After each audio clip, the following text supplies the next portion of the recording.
Olá e sejam muito bem-vindos.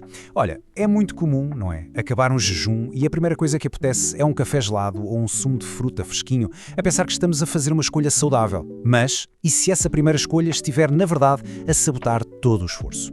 É que a primeira refeição do dia, ou melhor, a primeira coisa que ingerimos depois de horas sem comer, é um momento absolutamente crítico. Hoje vamos mergulhar a fundo no método correto para quebrar o jejum, para ativar o metabolismo da forma mais inteligente e tirar o máximo partido de todos os benefícios. Para organizarmos as ideias, vamos seguir aqui um roteiro com 5 pontos essenciais. Primeiro, e o mais importante, vamos tentar perceber o que é que se passa dentro do nosso corpo depois de um período de jejum.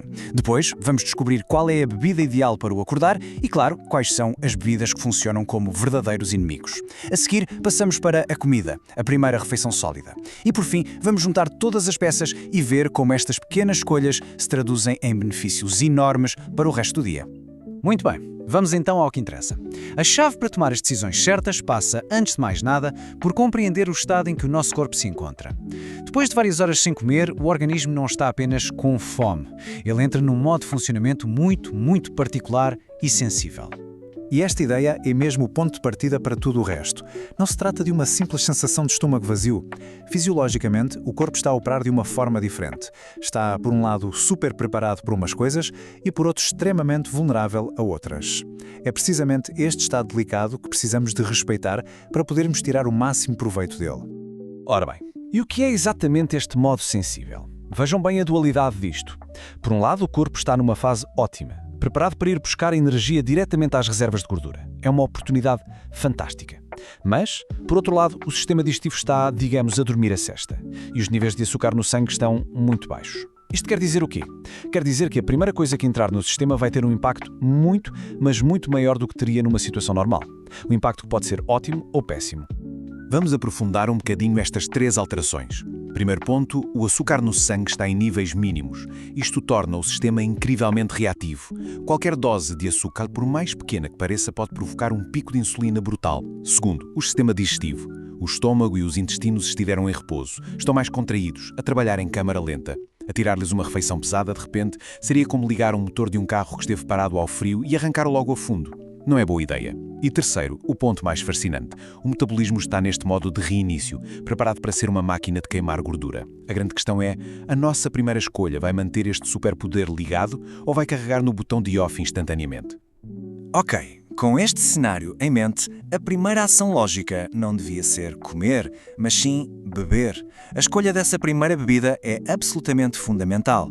O objetivo aqui não é só hidratar, é mesmo despertar o sistema digestivo com gentileza, como quem acorda alguém aos poucos, e prepará-lo para o trabalho que vem a seguir. E esta é a pergunta de $1 milhão, não é? Não estamos a falar apenas de matar a sede, estamos a falar de uma ativação estratégica, de dar o sinal de partida correto ao nosso metabolismo para o resto do dia. E a resposta, felizmente, é muito mais simples do que se possa imaginar. Portanto, temos aqui 3 opções fantásticas. A primeira, e talvez a mais poderosa na sua simplicidade, é a água morna. Sim, só água morna. Isto aquece o estômago, relaxa os intestinos, melhora a circulação sanguínea na zona abdominal e basicamente diz ao corpo, ok, bom dia, vamos começar a preparar as coisas para a digestão. A segunda opção, água morna com umas gotas de limão. A vitamina C é um extra simpático, mas o verdadeiro benefício aqui é a acidez muito suave do limão, que ajuda a estimular a produção dos nossos próprios sucos gástricos, ligando a maquinaria da digestão. E por fim, um chá de ervas, sem açúcar, claro. Algo como camomila ou hortelã-pimenta.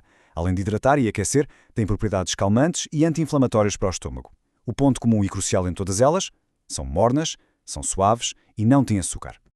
Bom, agora que já vimos o lado bom da força, é igualmente importante, ou talvez até mais, olhar para o lado negro. É que há certas bebidas que podem, num só gole, anular todos os benefícios do jejum e programar o nosso metabolismo para o desastre durante o resto do dia. E esta frase, por mais dramática que possa parecer, é a mais pura das verdades. Pensem nisto como um interruptor de luz. O corpo está no modo on, para queimar gordura. Uma bebida errada é como chegar lá e carregar no botão, desligando a queima de gordura e ligando imediatamente o modo de armazenamento de gordura. É uma única escolha que pode definir o rumo metabólico das horas seguintes. Este quadro resume na perfeição o contraste fundamental. De um lado temos o ideal, bebidas mornas, que são como um abraço por dentro, um aquecimento suave para o sistema digestivo. Do outro lado temos o prejudicial, bebidas frias ou açucaradas, que são um verdadeiro choque. O frio provoca a contração do estômago, o que dificulta a digestão. E o açúcar, o açúcar provoca aquele pico de insulina de que já falámos, que é precisamente o que queremos evitar a todo custo neste momento. E para sermos bem específicos, aqui estão os principais culpados. Primeiro, sumos de fruta e smoothies, mesmo que sejam feitos com fruta fresca e sem açúcar adicionado. O problema é que, ao espremer ou triturar a fruta, removemos ou quebramos a fibra. O açúcar da fruta, a frutose, entra na corrente sanguínea a uma velocidade vertiginosa, dando a ordem ao pâncreas para libertar uma onda de insulina e pronto, lá se foi o modo de queima de gordura. Segundo, cafés com açúcar, galões, lattes. A cafeína por si só já pode ser um pouco agressiva para um estômago vazio e sensível. Juntando-lhe açúcar aos xaropes, estamos a criar o coquetel perfeito para a instabilidade do açúcar no sangue. E por último, como já vimos, qualquer bebida fria ou gelada. Beber algo gelado obriga o corpo a gastar energia preciosa só para aquecer o líquido, desviando recursos que deveriam estar a ser usados para uma digestão eficiente. Ok, o sistema digestivo já foi acordado com cuidado, já bebeu algo morno e reconfortante. Está na hora de passar à primeira refeição sólida do dia. E os princípios são exatamente os mesmos: gentileza e consciência. O objetivo é dar ao corpo combustível de alta qualidade sem o sobrecarregar. Para a primeira refeição, a estratégia resume-se a estas 3 regras de ouro. Primeira, e talvez a mais esquecida, começar com porções pequenas. É preciso lembrar que o estômago esteve em repouso e está literalmente mais pequeno, mais contraído. Enchê-lo de repente é pedir por desconforto. Segunda regra, escolher hidratos de carbono de baixo índice glicémico, ou IG. O que é isto? Basicamente são alimentos que libertam a sua energia, o seu açúcar, na corrente sanguínea de forma lenta e gradual, como a lenha a arder numa lareira em vez de uma explosão de pólvora. Isto mantém a energia estável. E terceira regra, incluir sempre uma fonte de proteína de qualidade. A proteína é fundamental para dar a sensação de saciedade e para sinalizar ao corpo que deve preservar a massa muscular, mantendo o metabolismo ativo. Para que isto seja mais fácil de visualizar, aqui ficam alguns exemplos práticos. Na categoria dos hidratos de carbono de libertação lenta, temos as clássicas papas de aveia, que são reconfortantes e fáceis de digerir, ou talvez um pouco de arroz integral.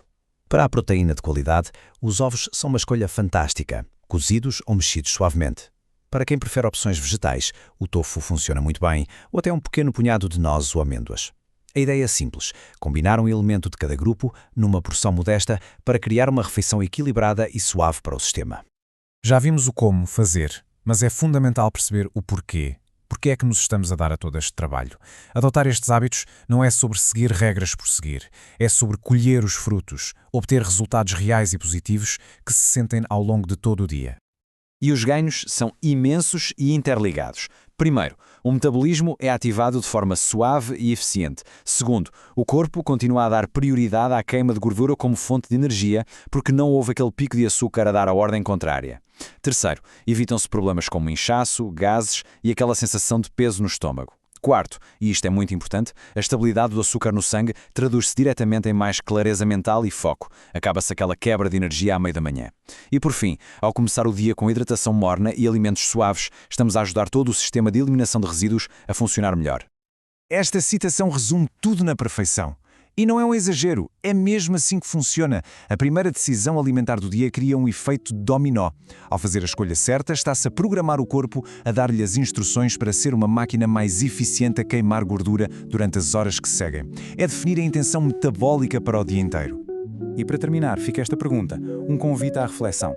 Não é preciso fazer uma revolução de um dia para o outro. A mudança acontece nos pequenos passos.